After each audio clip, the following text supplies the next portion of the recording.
Ekskursi Arsitektur UI merupakan sebuah kepanitiaan yang berperan dalam mendokumentasikan arsitektur vernakular di penjuru Indonesia. Pada tahun 2021, kami berkesempatan untuk mengunjungi salah satu wilayah di Sulawesi Tengah, yaitu Dusun Patumbah, yang berada di Desa Wawujai selama 2 minggu.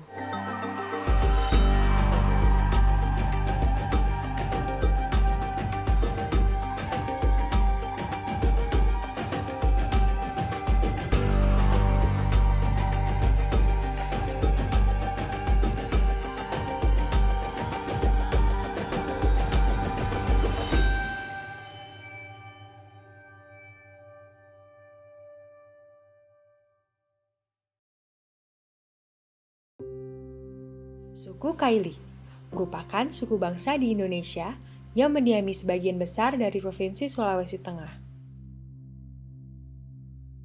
Salah satu subetnik Kaili yang kami kunjungi adalah Kaili Da'a, yang bertinggal di Dusun Patumbah, Desa Wawujai, Kabupaten Sigi, Sulawesi Tengah.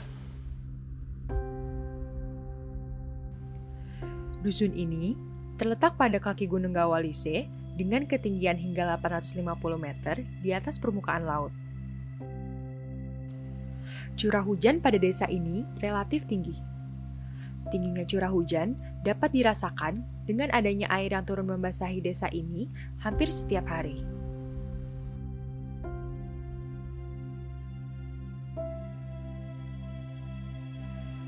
Dusun Patumbah memiliki pola pemukiman yang mengikuti jalan.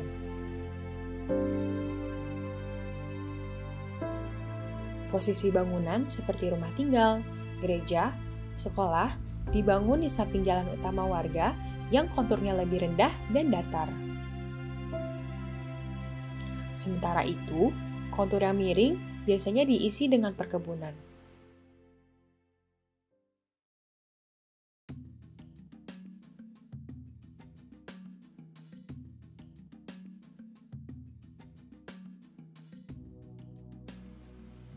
Terdapat beberapa jenis arsitektur tempat tinggal di dalam Dusun Patumbah. Pertama, dimulai dari rumah tinggal atau souh. Di tempat inilah, penduduk bernaung setelah melakukan aktivitas sehari-harinya. Souh terdiri dari beberapa ruangan yang didirikan secara bertahap. Pada tahap awal pembangunan, ruang yang pertama dibangun ialah ruang tidur. Seiring berjalannya waktu, meningkatnya kebutuhan, serta tersedianya dana untuk melakukan pembangunan, pemilik rumah dapat mengekspansi ruang yang ada di rumah tinggal sampai bangunan memiliki lebih dari satu massa. Sehingga, rumah dapat memiliki beberapa ruang seperti ruang bersama, dapur, dan teras.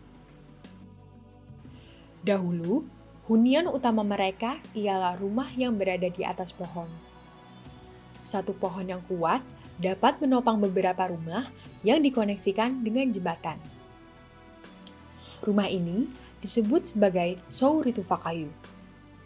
Souh memiliki arti rumah, sedangkan ritufakayu memiliki arti batang pohon.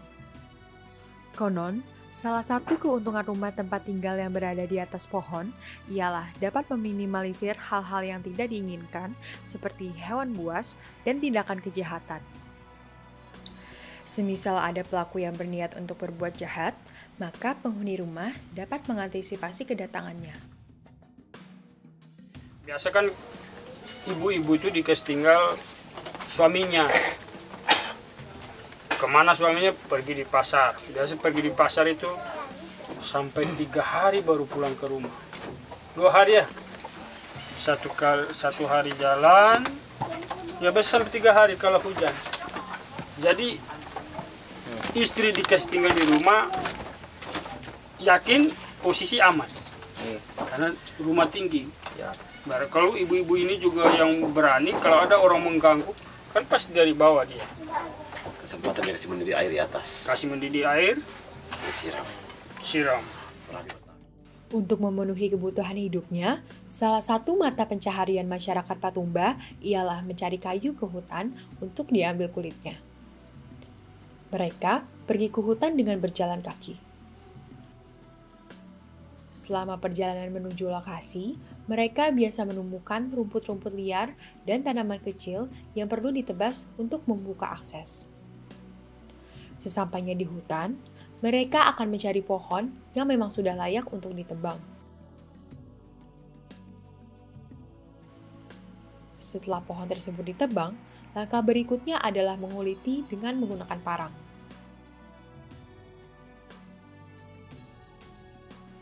Lembaran kulit kayu yang sudah didapat kemudian disimpan lalu dibawa ke rumah. Kayu kemudian dipotong menjadi potongan balok yang kemudian dijemur di bawah sinar matahari. Setelah itu, proses dilanjutkan dengan menjual kulit kayu ini ke kota.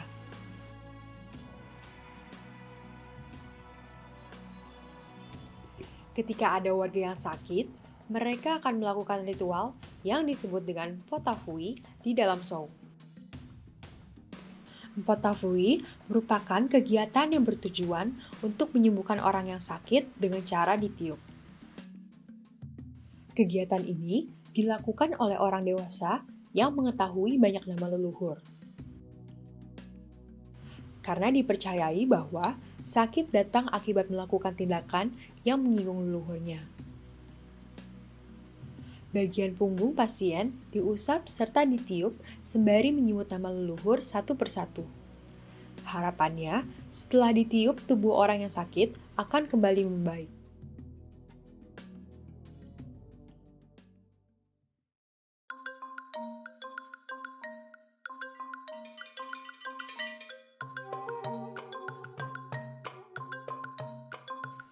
Salah satu mata pencaharian masyarakat Patumba adalah berkebun. Hasil kebun yang didapatkan berupa padi, ubi, jagung, dan tanaman lain seperti pohon cengkeh, durian, dan kakao.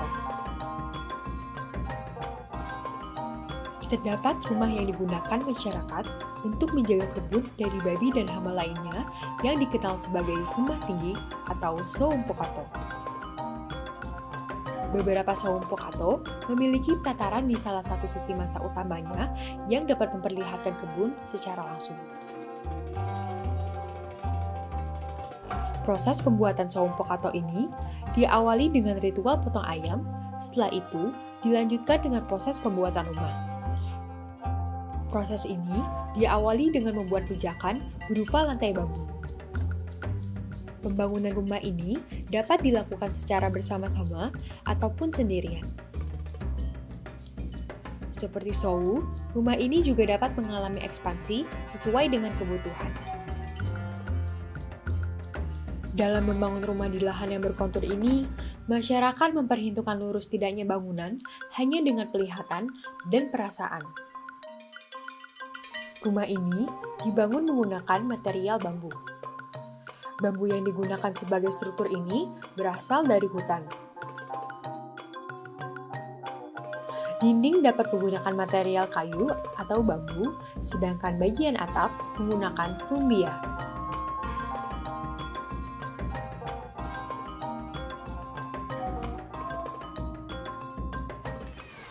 Jadi kenapa ini kita ini orang dah ini lahannya saya punya lahan semua karena itu bekas kebun kan pindah-pindah berkebun pindah-pindah. Masyarakat Patumba menanam dan menikmati hasil panen secara bersama-sama.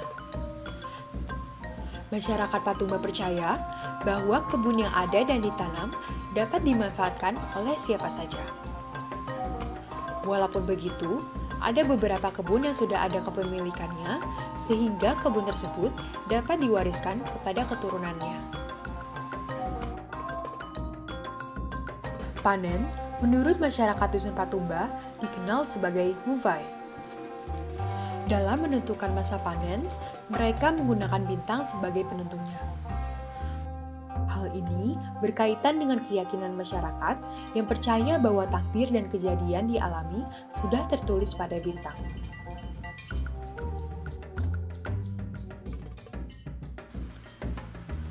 Pada waktu menjelang panen, masyarakat akan bermalam pada rumah ini, dan mereka diharuskan menggunakan bahasa panen saat berada di rumah tersebut.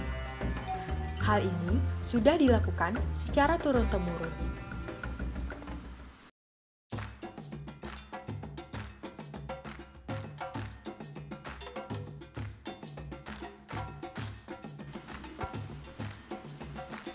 Bantaya merupakan balai pertemuan warga dusun.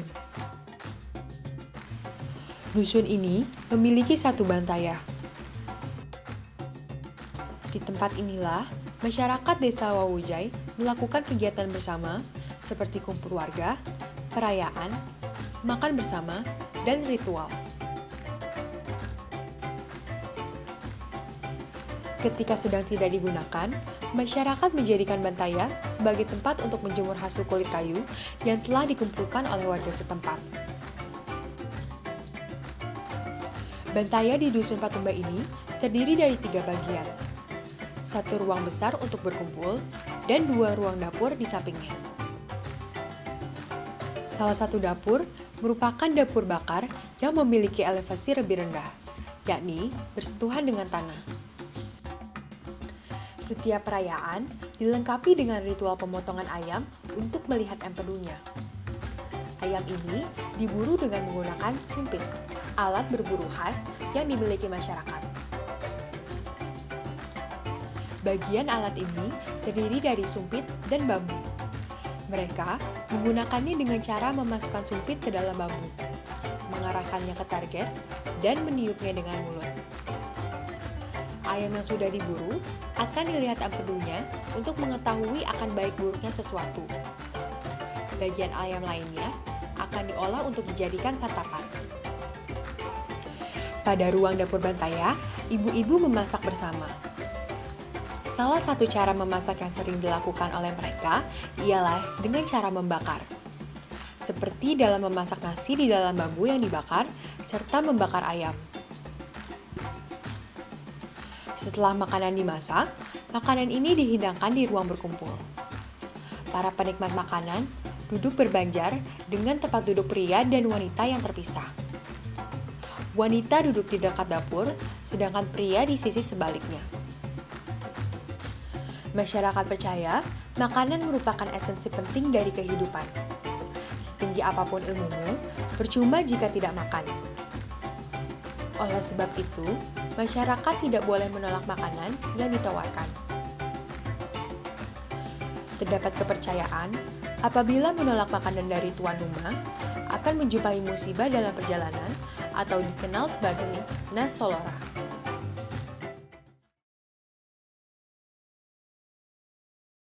Terbiasa hidup berdampingan dengan alam sejak dahulu, melahirkan ikatan yang kuat antara masyarakat Patumba dengan lingkungannya. Begitu pula dengan keberagaman arsitektur yang lahir. Ragam arsitektur Patumba sebagai tempat bernaung suku Kailidaa berpijak pada konteks yang berbeda. Masing-masing berkaitan dengan keseharian dan kegiatan utama pemenuh kebutuhan sehari-hari mereka, yakni berkebun. Mereka yang dahulu terus hidup bergerak dari kebun ke kebun, bergerak di kaki Ancala, sudah menetap selama beberapa puluh tahun ke belakang. Saling hidup berdampingan dan membentuk komunitas yang erat, masyarakat Patumba.